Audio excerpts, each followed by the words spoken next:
Right now, less than 30 days to go, the race is really tightening, and the Obama camp, they're looking more than a little tense. Will this week's VP debate actually widen the lead, or could it actually push Romney ahead? We'll get into that. And next, do facts even matter anymore? When it's all about the he said, who can you really believe? And later, a tale of two cities, both violent and both short on funds, but both dealing with it in very different ways. Who has got the better answer? Well, tonight, we'll look at how your streets could be growing more dangerous, all because of the recession. We'll be taking you to both Camden in New Jersey and Newburgh in New York. Good evening, everybody, and welcome to RFL. I'm Richard French, and thank you so much for joining us this Monday evening, October 8th. Now, for the second half of the program, we will bring you our special report on cops, cuts, and consolidation.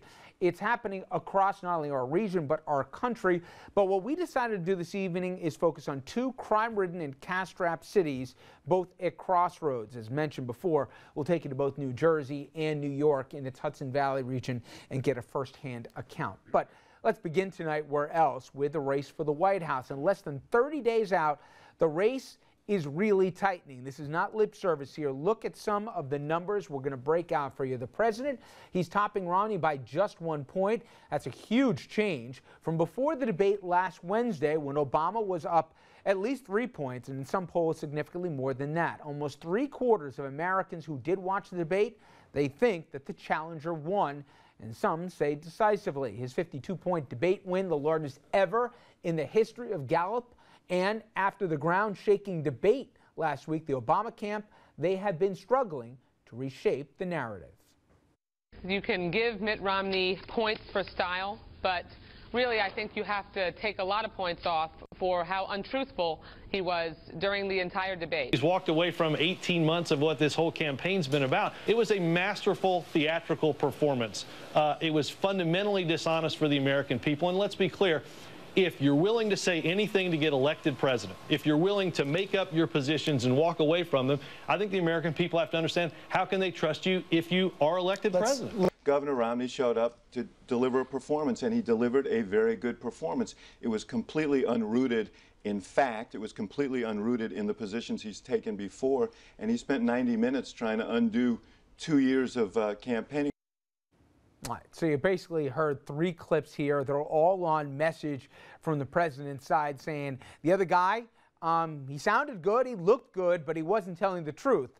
But as we showed you with the polls, the public, they bought what Romney was saying for the large part. Polls closing significantly. We'll even break down the numbers even further. So the question is, how much will the debate really have an impact on this race? Certainly it's already had a big one, but what about going forward? Was it enough to fundamentally change the dynamics of this, a race that many believe they didn't see a pathway for Romney to win here with more than a month out? All right, let's bring in our power panel on this. Dominic Carter, political journalist and author, freshly back from Idaho. That's a story in itself. Joe Carvin, the Republican nominee for Congress in New York's Westchester County, looking to unseat Nita Lowey, and our senior political correspondent, Andrew Whitman, here. All right, guys, we can go through all the numbers, and Andrew, there's even more to throw in here.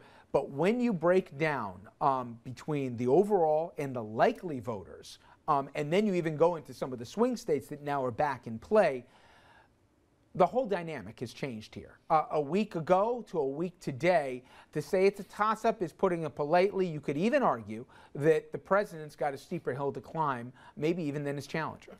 I think you could make that argument. Excuse me. You could also make the argument the other way. Let's show the latest national polls if we can.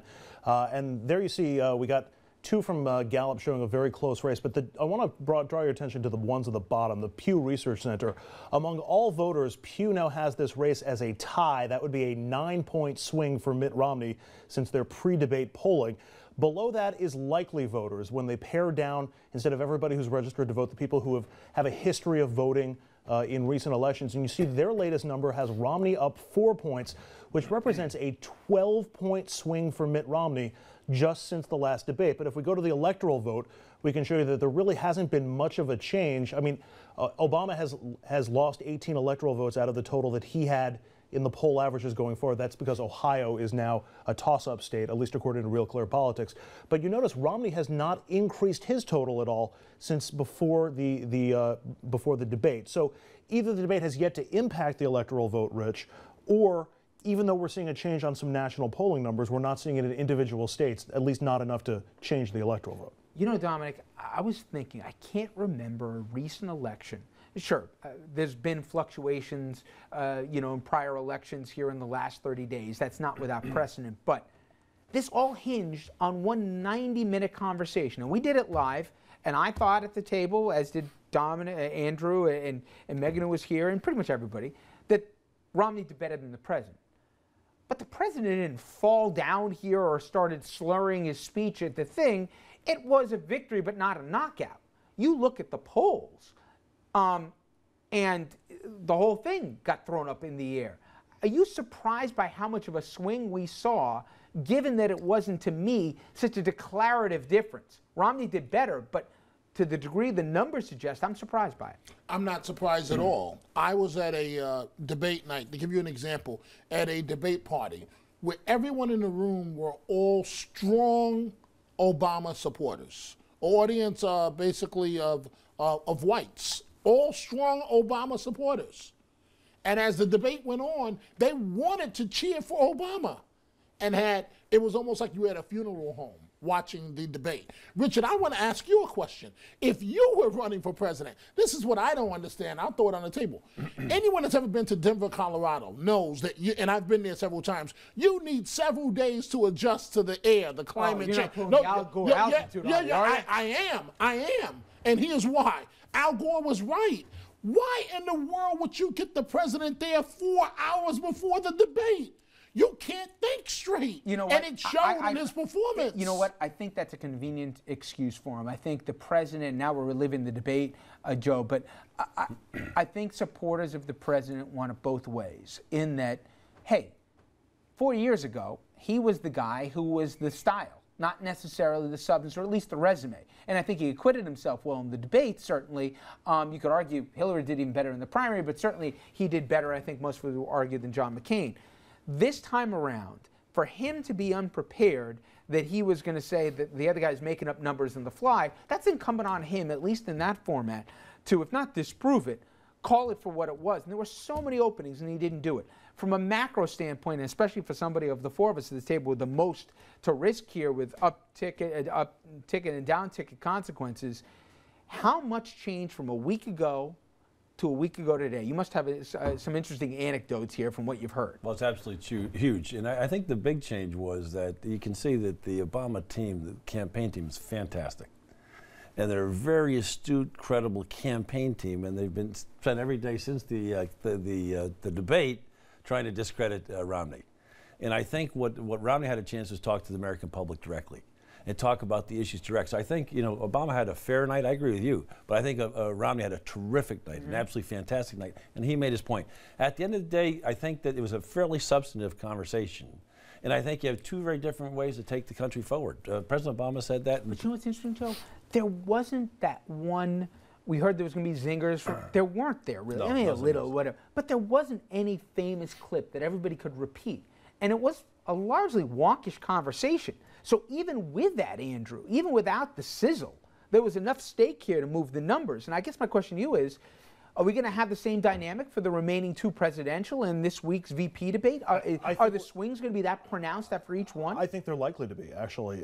Maybe not as pronounced as the swing after the first debate. It's going to come down to the debates, right? One of the things, maybe not. One of the things that I'm seeing from the polls, and there's daily tracking polls, the biggest movement happened the day after, and then after the debate, and then a little bit less the day after that, a little bit less the day after that. The further removed from the debate, it seems to be the more balanced the polls become. So the numbers that I showed earlier, you're getting sampling from Thursday and Friday and Saturday primarily. So if the debate was the last thing in this campaign, I would say it's a game changer, but there's still 3 more debates to go, and who knows whatever news cycles. And again, everybody, while I think the Obama team may be whining a little bit that the other guy didn't play fair, and I'm sorry, all's fair in love, war, and politics, okay? They should have been ready for it and been better prepared that night, the president, and also after, for all the complaining about it, they haven't targeted to the American public the big falsehoods and articulate what they are. So we're going to get into some of that, though, in terms of, do facts really matter anymore? We all want them to, but really do they? When somebody makes up their mind that's on that fence, which way do they go? And facts take a beating. We may all lose here, but does it really matter? Will it really decide how the public will pick their candidate? When we come back, we're going to get into that conversation. Stay with us.